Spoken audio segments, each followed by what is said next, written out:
Buenos días, señoras y señores diputados. Bienvenida, señora Directora General de Política Económica. Celebramos la Comisión de Economía en este día, 2 de octubre de 2012, en el que vamos a comenzar dando la lectura y aprobación, si procede, del acta de la sesión anterior, para luego pasar a la pregunta con solicitud de respuesta oral en esta comisión. Tiene usted la palabra, señor secretario. Gracias, señora presidenta. Lectura y aprobación se procede del acta de la sesión anterior. Y el punto 2, pregunta con solicitud de respuesta oral ante comisión, con la pregunta número 248 sobre las previsiones macroeconómicas para 2012 que se derivan de los datos recientemente publicados por la Consejería de Economía y Hacienda en su informe sobre coyuntura económica de Extremadura del cuarto trimestre del 2011 y avance del primer trimestre del 2012, formulada por don Miguel Bernal Carrión. ¿Hay alguna la lectura del acta? ¿Hay alguna cosa que arreglar? Vale, pues entonces comenzamos con se da por aprobada el acta y comenzamos con la formulación de la pregunta por parte de don Miguel Bernal Carrión, que tiene 3 minutos para formularla. Seguidamente tiene 10 minutos para responder la Directora General de Política Económica, doña Raquel González Blanco, y posteriormente 5 minutos para la réplica, don Miguel Bernal Carrión, y terminamos con la dúplica de 5 minutos de la señora Directora General de Política Económica. Puede comenzar don Miguel Bernal Carrión. Tiene 3 minutos para formular la pregunta. Gracias, señora presidenta. Buenos días. Creo que me sobran de los 3 minutos algunos. Señora presidenta, nosotros reiteradamente hemos venido, desde el Grupo Parlamentario Socialista Regionalista, hemos venido solicitando, pidiendo a la Junta de Extremadura, al Gobierno de la Junta de Extremadura, que facilite, bien en pleno, bien en comisión, las previsiones macroeconómicas sobre las cuales debería construir su política estratégica de la economía y del empleo regional. La respuesta tradicionalmente ha venido siendo no, no y no. Es decir, no ha querido en ningún momento el Gobierno de la Junta de Extremadura trasladar esas previsiones o esas proyecciones macroeconómicas con las que pueda estar trabajando. ¿Por qué lo pedimos? ¿Por qué hemos venido pidiendo reiteradamente y por qué hoy aquí queremos hacer esta pregunta? Pues simplemente porque del acierto o del error de las previsiones también se deriva el acierto o el error en el diagnóstico de la situación, en el tratamiento y en la posible evolución que pueda tener nuestra economía y nuestro empleo en los próximos meses. Nosotros tenemos la percepción, yo diría más que percepción, la certeza de que el Gobierno de la Junta de Extremadura está perdido, está dando bandazos sin saber de dónde viene y sin saber a dónde va.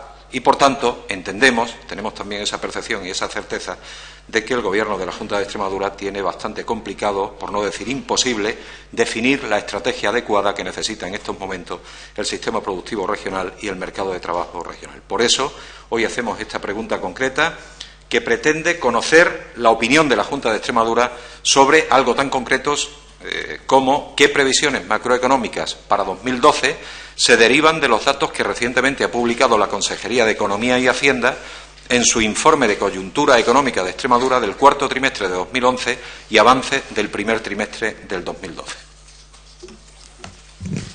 Muchísimas gracias. Para responder a la pregunta tiene la palabra durante 10 minutos la señora Directora General de Política Económica, doña Raquel González Blanco. Muchas gracias, señora presidenta. Señorías, señor Bernal. En primer lugar, antes de entrar en materia, después del informe al que hace referencia, cuarto trimestre de 2011 y avance del primer trimestre, salió otro ya en junio, que es el del primer trimestre de 2012 y avance del segundo, y está próximo a salir el correspondiente al segundo trimestre y avance del tercero.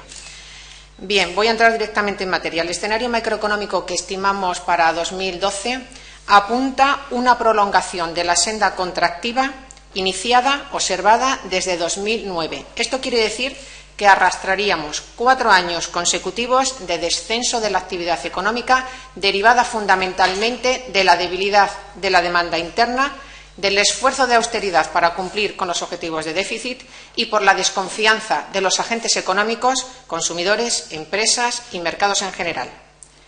Antes de ahondar más en las previsiones y detenerme en algunas variables macroeconómicas, conviene reconocer previamente que la actual etapa de crisis, como otras, se está haciendo sentir con especial intensidad en la economía extremeña. Así, los datos del periodo 2008-2011 revelan una tasa de variación media anual del PIB más desfavorable para la economía regional que para el conjunto nacional. En el periodo 2008-2011, la economía extremeña diverge con respecto a la media nacional y a la media europea, lo cual no debe sorprender, dada la estructura productiva de la región, las variables sobre las que se ha asentado el crecimiento anterior al estallido de la crisis y al menor peso del sector exterior, que ha actuado como motor de la economía española en este lánguido periodo. En primer lugar, porque el crecimiento económico que se produjo en Extremadura en los años previos al estallido de la crisis, y como ésta ha puesto de relieve, fue un crecimiento muy vulnerable, asentado en una excepcional expansión de la construcción, del consumo y del empleo, y no tanto en el avance de la productividad. El crecimiento se produjo en sectores con limitadas exigencias de cualificación de capital humano, con reducidas dotaciones tecnológicas y con una elevada dosis de temporalidad, comprometiendo el futuro, y sigue comprometiendo el futuro, de nuestro crecimiento económico. En segundo lugar, la escasa diversificación, de la que ha hecho siempre gala el tejido productivo extremeño, dificulta y continuará dificultando el reajuste, la reasignación de las pérdidas de puesto de un sector hacia otros sectores. Dicho todo esto, y para tener una idea de cómo se han sucedido las previsiones de crecimiento económico en España, porque bien es verdad, como apuntaba el señor Bernal, son necesarias unas previsiones para poder actuar con unas políticas económicas que puedan influir sobre ellas. Pero solamente unos datos son lo suficientemente elocuentes. El Gobierno del PSOE estimó un crecimiento para 2012 del 2,3%.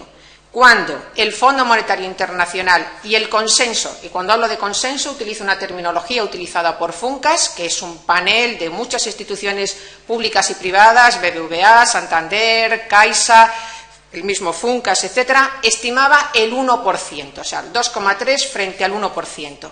¿Qué ha sucedido? Pues bien, en las últimas estimaciones publicadas, entre julio y septiembre de este año, han rebajado las previsiones, las estimaciones de crecimiento para este año, para el conjunto de España, que van en un intervalo todas entre el menos 1,5 y el menos 1,8, tanto de los organismos, repito, económicos internacionales como nacionales, públicos y privados. La sitúan en ese intervalo. Si cogemos las estimaciones de hace 6 meses, estamos hablando de unas desviaciones con organismos que tienen potentes instrumentos de análisis y de estimaciones que se desvían en más de 2 puntos o 2,5 puntos, repito, en un plazo de 6 meses. Y es que, señores, resulta extremadamente complicado atinar en unas perspectivas, incluso a corto plazo, ya que el presente está rodeado de mucha incertidumbre y volatilidad, por la que todas las previsiones hay que tomarlas con especial cautela. ¿Quién podía pronosticar que la incipiente recuperación de la economía nacional y mundial en 2011 se vería golpeada no ya por el agravamiento de la crisis de la deuda soberana en la zona euro, que podía preverse, o de la esperada también desaceleración de las grandes economías emergentes, sino que fue golpeada también por fenómenos adversos imposibles de predecir, como fueron catástrofes naturales, el terremoto, tsunami, posterior crisis nuclear en Japón, las graves inundaciones que devastaron Tailandia. Bueno, ambos fenómenos perturbaron las cadenas de suministro mundial y contribuyeron a desacelerar grandemente el comercio mundial en 2011. No hablemos también de la guerra civil en Libia, que contrajo los suministros de petróleo, impulsando la subida de precios, y los disturbios en los países del norte de África, la primavera árabe. No obstante la precaución, es evidente la necesidad de intentar aventurar el rumbo que puedan seguir las principales macromagnitudes, y a ello voy seguidamente. Las previsiones de la Consejería avanzan un retroceso de la actividad en 2012 en línea con la nacional, que podría situarse entre un menos 1,5 y el menos 2%, que se prolongaría en los primeros meses de 2013. A partir de entonces podría producirse una paulatina recuperación a medida que las reformas de los mercados de los factores productivos, laboral y financiero, y de los mercados de bienes y servicios vayan disipando las dudas sobre la capacidad de la economía nacional para restaurar la confianza. Este descenso vendrá ocasionado por el comportamiento de la demanda interna, ya que se registrarán descenso en sus tres componentes fundamentales: el consumo de los hogares, el consumo público y la inversión empresarial. El consumo de los hogares se está viendo negativamente afectado por el aumento del desempleo y por la contención de los salarios. El consumo público seguirá descendiendo especialmente por la necesaria y obligatoria necesidad de cumplir con el compromiso de reducción del déficit público. Y en cuanto a la inversión empresarial, seguirá en retroceso como consecuencia de la debilidad de la demanda. El desplome de la construcción se atenuará porque Extremadura ha sido la segunda región en España en la que más ha disminuido el stock de viviendas nuevas sin vender en 2011. Ha registrado un descenso superior al 40%, aunque el empeoramiento de la situación proseguirá, se prolongará, mientras no se digiera, mientras no se absorba ese exceso inmobiliario y persistan los problemas de crédito y de elevado paro. La contribución de la demanda externa, que es la otra gran macromagnitud, el sector exterior, consideramos que seguirá siendo positiva, ya que se prevé que prosiga el crecimiento de las exportaciones, especialmente agroalimentarias, porque son menos influidas por la coyuntura económica internacional adversa, aunque el peso del sector exterior en la economía regional tiene mucho menor peso que a escala nacional y, por tanto, no consiga compensar la caída de la demanda interna. La recesión de 2012 está provocando una caída del empleo, aunque irá moderándose, y el número de desempleados ha continuado creciendo, aunque ralentizándose. Entre las razones se encuentran el retroceso de la actividad y de la demanda, la práctica congelación de la oferta pública de empleo, la disminución de contratación de las empresas públicas, la ampliación de la jornada laboral semanal, el retraso de la edad de jubilación, la amortización de puestos de trabajo en el sector público, entre otros, aunque en parte se ve compensado con el aumento del autoempleo, como se viene también observando. Quiero finalizar insistiendo que, aunque es de sobra conocido, conviene tener presente lo siguiente, y es que la economía se encuentra inmersa en una crisis, en una grave crisis, en un escenario que es particularmente complicado por una razón, porque es la primera que se sucede en el seno de nuestra pertenencia a una unión monetaria. Por tanto, es una crisis sin precedentes. ¿Qué significa esto? Significa que la necesaria respuesta a la crisis se enfrenta a un escasísimo margen de maniobra en algunas políticas y en otras el margen de maniobra es inexistente. Así, no tenemos soberanía nacional en política monetaria, no tenemos soberanía nacional en política cambiaria, cuando tradicionalmente la devaluación de la moneda nacional servía para hacer ganar competitividad a nuestras exportaciones. Y nos queda algo de política fiscal. Pero la política fiscal se encuentra doblegada a la necesaria, a la obligada, a la imprescindible consolidación fiscal, que los mercados consideran fundamental para recuperar la confianza en nuestra economía, para reducir la sangría que supone la carga de intereses y porque es un objetivo incluido en nuestra Constitución, modificada en septiembre de 2011, estando gobernando el PSOE. Y creo que con esto, pues he dibujado lo que creemos que es un escenario macroeconómico en 2012, que era lo que me habían preguntado. Muchas gracias. Muchísimas gracias, señora directora general. Ahora, en el turno de réplica, tiene 5 minutos don Miguel Bernal. Gracias, presidenta. Gracias, doña Raquel. Y efectivamente, mi grupo le había preguntado, en parte por lo que ha contestado. Digo en parte porque hacer una descripción cualitativa como la que ha hecho, no cuantitativa, cualitativa, como la que ha hecho, bueno, pues responde, como le digo, en parte a lo que preguntábamos. A mí me gustaría, desde luego, que pudiera concretar algo más, definir algo más, pero considero que es realmente complicado. Y digo realmente complicado por lo que ahora explicaré. Doña Raquel, no me resisto que, aunque lo ha hecho con elegancia y con detalle, esa alusión al pasado o a la herencia histórica, yo también, con todo el respeto, doña Raquel, le tengo que decir que ese sistema productivo con tantas debilidades que usted ha descrito, le tengo que recordar que en Extremadura creó 40.000 empresas y creó 192.000 puestos de trabajo, con toda la debilidad que tenía el sistema productivo. Por tanto, era débil, sin duda, era débil, con muchos problemas, pero con una eficacia probada y demostrada. Ya me gustaría a mí que el nuevo sistema productivo que están ustedes definiendo o diseñando llegara siquiera a alcanzar la posibilidad de frenar el crecimiento del desempleo y la destrucción de las empresas. En todo caso, doña Raquel, dice usted que todo cambia en 6 meses y lleva toda la razón. Dice usted, por empezar por el final, que no hay margen de maniobra. Doña Raquel, hay margen de maniobra, hay un alto grado de margen de maniobra.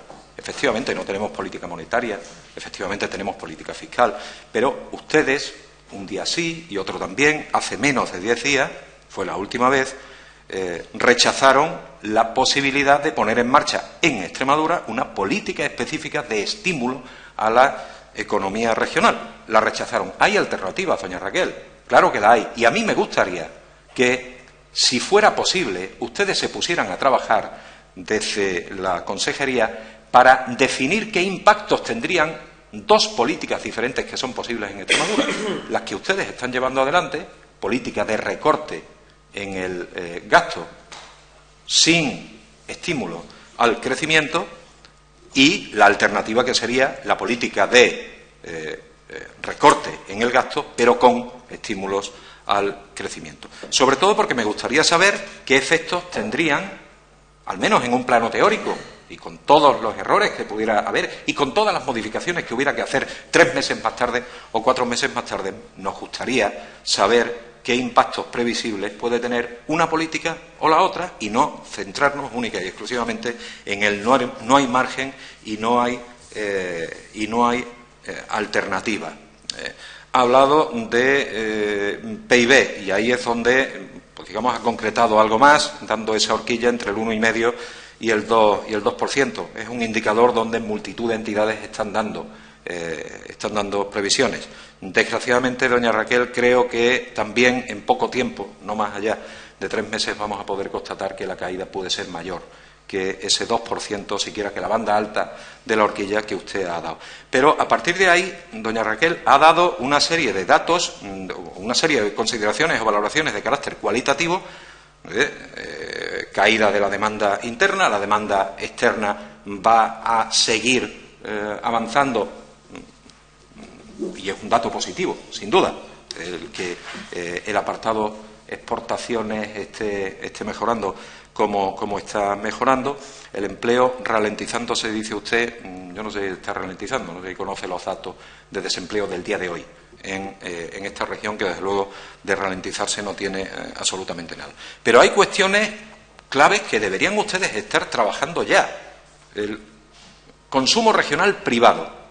No si va a crecer o no va a crecer, en cuánto se va a colocar el consumo regional privado en el año 2012. Mire que estamos prácticamente acabando el año 2012, por tanto debería ser relativamente sencillo poder dar esa respuesta. Consumo regional de las administraciones públicas en Extremadura. ¿Qué previsiones tienen en formación bruta de capital fijo en Extremadura? ¿Qué previsiones tienen en las previsiones cuantitativas en la contribución del saldo exterior al incremento del PIB regional? ¿Cuál es el deflactor del PIB? ¿Cuál es el deflactor del consumo privado? ¿Qué previsiones de empleo? Pero ¿qué previsiones de empleo? No, como ha dicho usted, que se está no sé exactamente qué palabra utiliza, bueno, que se está ralentizando, o como decía esta mañana la vicepresidenta de la Junta de Extremadura, que se está modulando el crecimiento del desempleo. Digan cuánto, porque sin saber qué cifras de desempleo vamos a tener a finales de año, con qué cifras arrancamos para el año que viene, qué previsión no cualitativa sino cuantitativa de evolución del desempleo,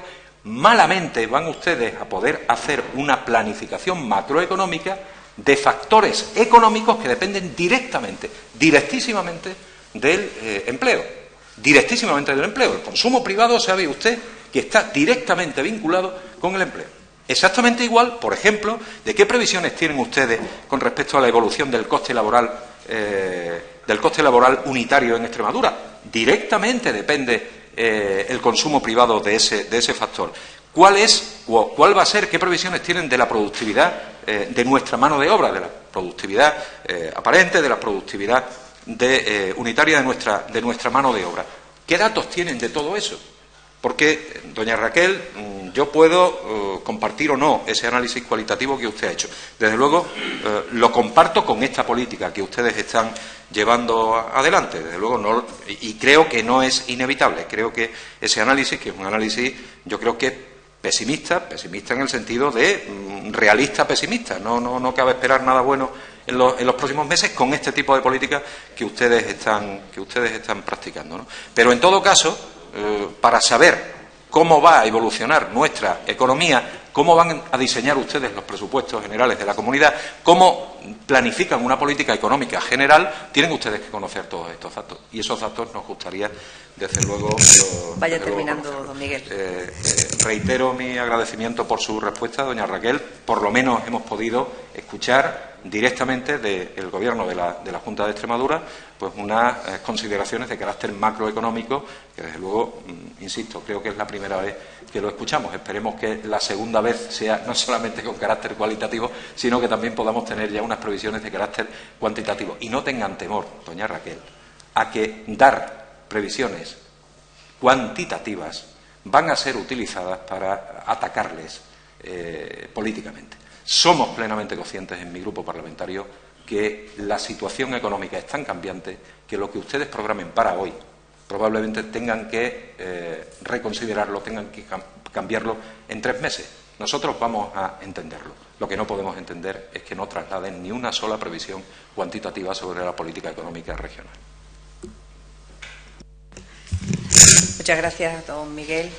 Y para terminar su intervención, en su turno de dúplica, tiene 5 minutos la directora general de Política Económica, doña Raquel González Blanco. De acuerdo, muchas gracias. Bueno, me ha dicho tantas cosas que a ver por dónde empiezo y cómo lo concreto. Ha dicho que efectivamente hay más margen de maniobra. Yo me he referido, y ahí claro que me he quedado corta, que tenemos escasísimo margen de maniobra en determinadas políticas, sobre todo las que son políticas macroeconómicas, las 3 grandes políticas macroeconómicas, o inexistente. Bien, es verdad que hay otras muchas políticas en las cuales existe mucho margen de maniobra y a ellas no me he referido. Sí lo he dicho antes de pasada al comienzo, son las reformas, por ejemplo, los mercados de los factores productivos, la reforma del mercado laboral, la reforma del sector financiero y las reformas de los mercados de bienes y de servicios. Liberalización, mercado único, eliminación de trabas burocráticas, etcétera, etcétera. Todo eso sí que ahí existe margen de maniobra, ahí se están tomando muchas iniciativas a escala nacional, muchas políticas económicas y que deben de impulsar la competitividad de nuestra economía, por tanto de nuestras exportaciones, de nuestra producción, mejorar la confianza de los agentes económicos y, por tanto, terminar impulsando el consumo y la inversión privadas. Por tanto, no existe margen de maniobra en determinadas tradicionales. Lo que pasa es que eran las más utilizadas. En un caso de una grave crisis económica, necesidad de impulsar nuestras exportaciones por la devaluación de la moneda, reducir tipos de interés para consumir más y ahorrar menos, impulsar la inversión, etcétera. Bueno, pues me refería a ellas, pero efectivamente existe margen de maniobra en las reformas de los mercados de los factores y de los mercados de bienes y de servicios, y ahí es donde creo que sí se está haciendo y creo que terminarán dando sus frutos. En cuanto a la consolidación fiscal y el ajuste fiscal, hombre, lógicamente en un principio nadie puede decir que un ajuste fiscal pues no va a pasar factura en términos de crecimiento y en términos de inflación. Pues claro que sí. Pero si no se detiene la sangría que supone la carga de intereses, lo hemos sabido hace unos días, 39.000 millones de euros. Bueno, traducido a pesetas ya nos vamos a cifras estratosféricas. A mí ya se me escapa. Bueno, pues si seguimos con esa carga de intereses, no se liberarán recursos necesarios para estimular la actividad, ni se reducirá la desconfianza sobre la economía, que es la que impulsa nuestra prima de riesgo. Y es que, señores, la carga de intereses que supone la deuda sería, sin duda alguna, algunos estiman en la mitad si ese ajuste se hubiera comenzado allá por mediados de 2010. No recordemos el despliegue de medidas de estímulo de crecimiento de 2009 que transformaron el superávit público en el déficit, el superávit de 2007 en un déficit del 11,1% del PIB en 2011. Por tanto, y nos hicieron cruzar el umbral de la deuda pública del 50%. Entonces, parece que es una exigencia, pero además es que no creo que podamos ir dándole vueltas a lo del ajuste fiscal. Es que es una obligación que viene además en la Constitución y nos viene marcado por los mercados, que al final a quien le pides es el que te pone las condiciones. O sea, mira, yo necesito financiación para hacer frente a mis gastos, mis pensiones, salario de los empleados públicos, etcétera, educación, sanidad, carreteras y tal. Y entonces, pues al que le pides, pues te pone las condiciones. Y entonces yo creo que seguir en ese debate, pues al final pues hay que hacer el ajuste. Cuanto antes se haga y antes consigamos reducir la carga de intereses, podremos liberar más recursos hacia el sector productivo. Y mientras tanto, ¿qué? Pues mientras tanto las reformas en los mercados, donde sí tenemos margen de maniobra. Las otras cuestiones. Decían que habían creado muchos puestos de trabajo antes de la crisis. Pues claro que sí, que crearon muchos puestos de trabajo y empecé diciéndolo. El crecimiento económico que estuvo Extremadura en los años previos al estallido de la crisis se asentó, fue un crecimiento superior a la media nacional, pero dije que se asentó sobre unos sectores muy vulnerables, uno de ellos un elevado exceso del sector inmobiliario, con una elevada temporalidad y una escasa dotación de capital humano.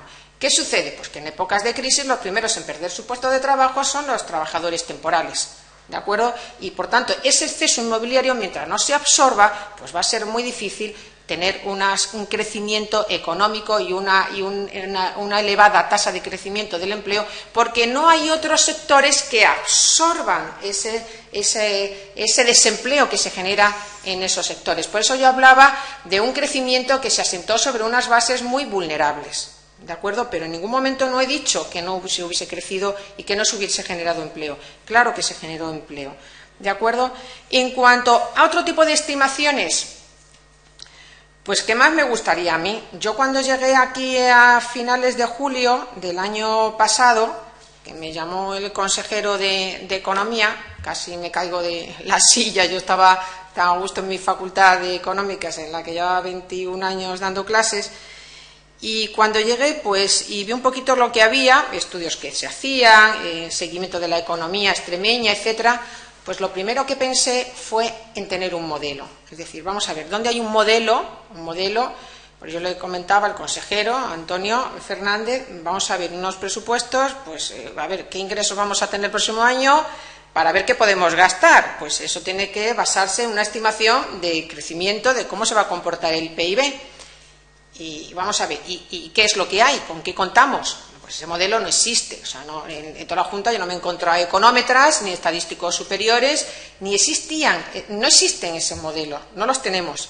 Entonces estuve investigando, me tiré 2 meses buscando cuál podría ser el modelo que estuviera pues más consensuado, utilizado por los organismos económicos internacionales de mayor prestigio, a pesar de que todos se equivocan tantísimo. En 6 meses hemos dicho que las previsiones fluctúan en 2 puntos o 2,5 puntos, de acuerdo, hasta los de más prestigio, y encontré ese modelo. Y además el que tiene el copyright en España es el que utiliza la Comisión Europea, el Fondo Monetario Internacional, etcétera. No estaba mal de precio, parecía que con el poco presupuesto que tenía mi dirección lo iba a poder acometer, pero después pues nos dejaron ni para pilo. La consolidación fiscal. Entonces, yo en cierto modo lo entendía. O sea, es que un ciudadano, pues de pronto le dices, oye, pues me están subiendo los impuestos, resulta que estoy en el paro, resulta me están hablando que si de 400 euros y ahora 450, y ahora estos señores pues se van a gastar pues este dinero en un modelito para que después encima se equivoque y tal, y si eso como redunda en beneficio de los demás, pues parece que era como un producto que no era el momento para poderlo vender. ¿De acuerdo? Entonces, pues las estimaciones que hacemos pues son con nuestro Instituto de Estadística, las series largas que tenemos, el comportamiento cíclico, ¿de acuerdo?, que sigue una senda similar al comportamiento de la economía nacional, y sabemos que en las etapas de crecimiento económico nosotros crecemos algo más y convergemos, y que en las etapas de crisis divergemos, o sea, crecemos por debajo y, por tanto, divergemos. Y entonces, con unas series largas, con un comportamiento cíclico, etcétera, pues presumimos y avanzamos algún dato, como he dado el del PIB. Los otros datos de macromagnitudes al que hace referencia, yo he hablado de consumo privado, consumo público, inversión empresarial, etcétera, pues yo sí me atrevería, lo que no me atrevo es a decirlo, pero sí se podría avanzar alguna horquilla, ¿de acuerdo? Pero no avalado por un modelo serio, consistente, ¿de acuerdo? Y por eso pues creo que no debería decirlo, porque si no, pues me imagino los titulares. Entonces, pues, ¿qué quiere que le diga? No disponemos de ese modelo consistente, ¿de acuerdo? Consistente, avalado, y prestigioso y utilizado pues por los principales organismos, y que nos digan, bueno, pues estamos haciendo lo mismo que están haciendo los demás, ¿de acuerdo? No lo tenemos. Y además también aprovecho para decirle que, bueno, que yo, por lo visto de lo que se hacía anteriormente por el gobierno del PSOE, tampoco avanzaban esas. Yo nunca he visto estimaciones del consumo público, del consumo privado, de la formación bruta de capital fijo para la economía extremeña. Jamás las he visto. O sea, nos las están solicitando ahora, que me parece muy bien, ojalá, ¿de acuerdo? Pero que yo no veía que eso se hiciera antes, porque, bueno, yo daba economía mundial, también economía española, economía extremeña, ¿no? Pero siempre me gustaba estar más o menos al día de lo que salía, y cuando he llegado aquí lo primero que he hecho ha sido revisarme todos los estudios que se hacían anteriormente, no solamente en Extremadura, sino todos los que se hacen en España, pues para mejorar, coger ideas que hacen otros, etcétera, y yo no me he encontrado, pues la verdad, ningún estudio. Si me lo enseña, pues ojalá, porque mira, pues me puede servir de guía, pero yo no me he encontrado ninguna estimación para las variables principales macroeconómicas, repito, consumo privado, público, formación bruta de capital, etcétera, etcétera, costes laborales unitarios, productividad, y además cuando salen para España salen además con bastante desfase. Hay datos que salen con bastante desfase, algunos están todavía 2010. En los últimos recientes que nos comparan con las regiones europeas son de 2009, que han salido en julio de este año. O sea que yo, eso la verdad es que esas previsiones para la economía extremeña, todas estas variables, nunca me las he encontrado, ¿de acuerdo? Es lo único que le puedo decir.